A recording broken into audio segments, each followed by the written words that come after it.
Olá pessoal, eu sou a professora Joelma e juntos na nossa aula de Geografia vamos estudar os principais aspectos físicos do continente americano. O continente americano é o segundo maior continente do mundo e o maior no sentido norte ao sul. Percebemos que ele está localizado completamente a oeste da linha de Greenwich, do meridiano de Greenwich. Todas as suas terras estão, portanto, no hemisfério ocidental. Ele é limitado pelo Oceano Glacial Ártico, ao norte, ao oeste pelo Oceano Pacífico e a leste pelo Oceano Atlântico. E é cortado também por 4 linhas paralelas, que é o Círculo Polar Ártico e o Trópico de Câncer ao norte, a linha do Equador e o Trópico de Capricórnio. Como já vimos, podemos regionalizar o continente americano de duas formas. Se eu observar o seu aspecto econômico, por exemplo, a melhor tipo de regionalização seria o histórico-cultural, e ela estaria dividida apenas em América Anglo-Saxônica, que faz parte apenas dos Estados Unidos e o Canadá, e América Latina, do México até o finalzinho de toda a América.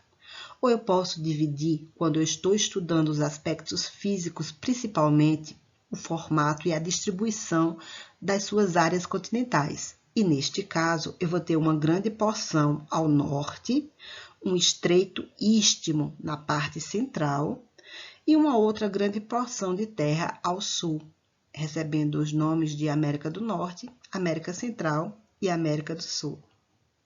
América do Norte. Esse é o maior dos 3 subcontinentes. Sua área representa 55% do continente americano. Ele está localizado totalmente no hemisfério norte e tem apenas 3 países: Canadá, Estados Unidos e o México. Podemos observar no mapa que o Alasca ele pertence aos Estados Unidos, portanto, não é um país independente. E que a Groenlândia, a maior ilha do mundo, ela também não é um país independente, pois é uma possessão da Dinamarca.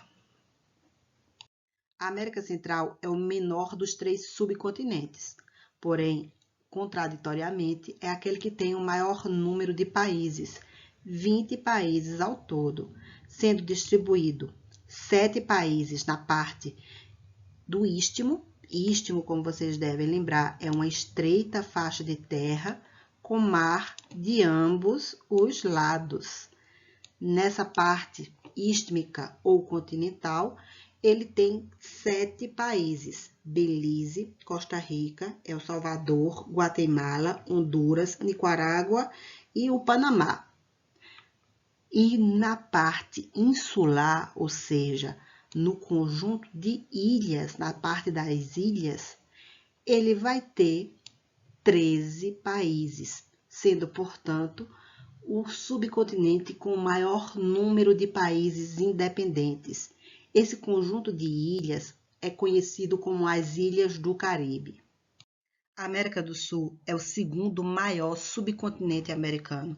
Suas terras correspondem a 42% de todo o continente. Ele também é o segundo maior em número de países.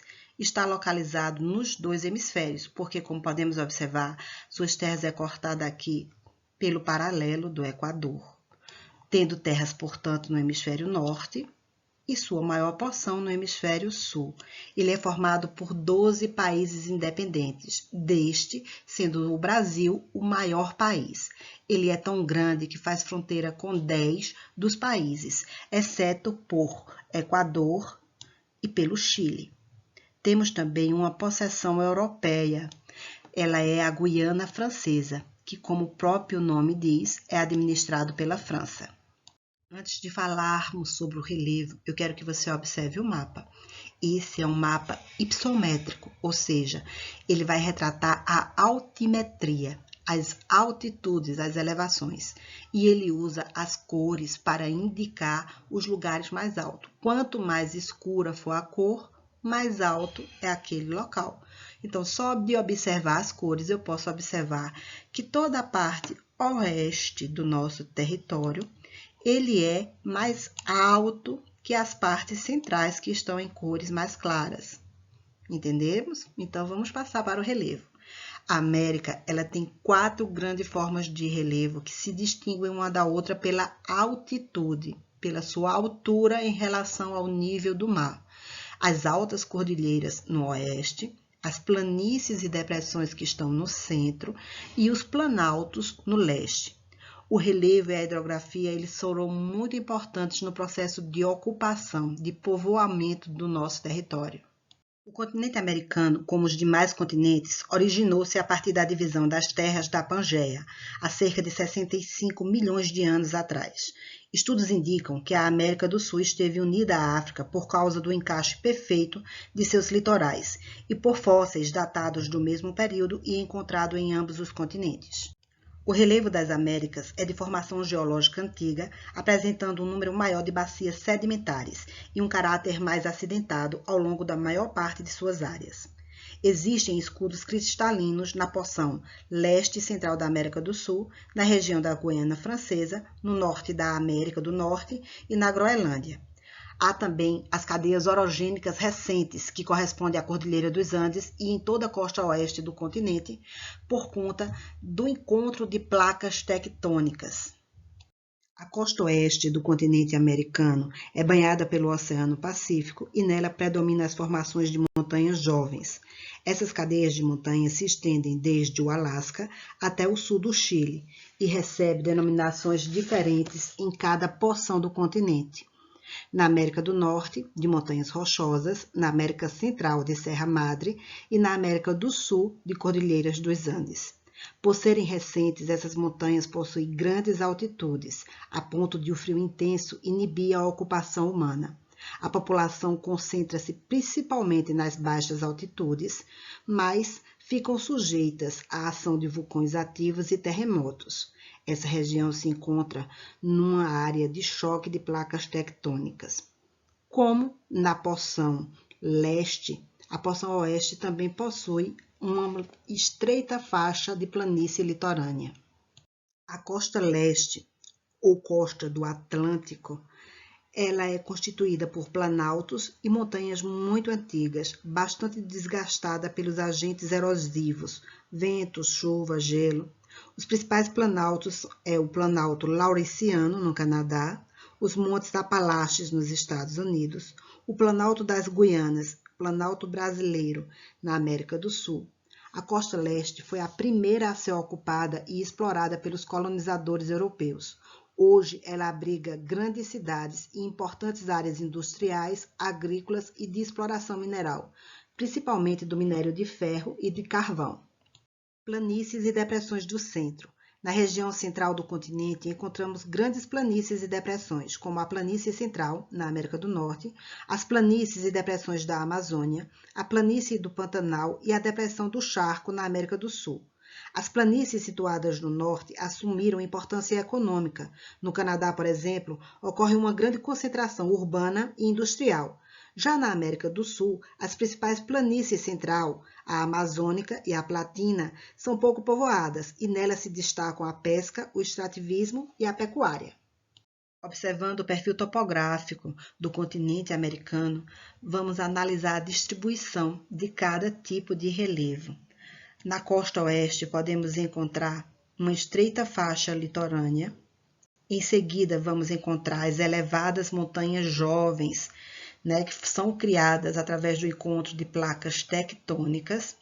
Em sequência, vamos ter as planícies e as depressões centrais, que é a maior quantidade de relevo, formada por solos sedimentares, e a parte leste, formada por escudos cristalinos, onde vamos encontrar planaltos e montanhas bastante antigos e desgastados pelo vento, pelo tempo, pelo gelo, e em sequência, outra planície litorânea, essa maior do que da costa oeste.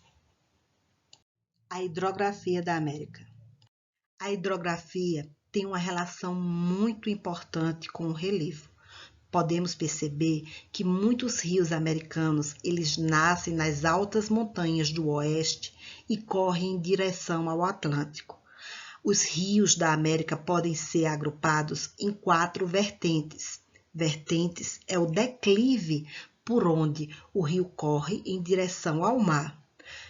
Temos as vertentes classificadas em vertente do Ártico, que por estar bastante próximo ao círculo polar, os seus rios têm a característica de permanecerem congelados durante a maior parte do ano.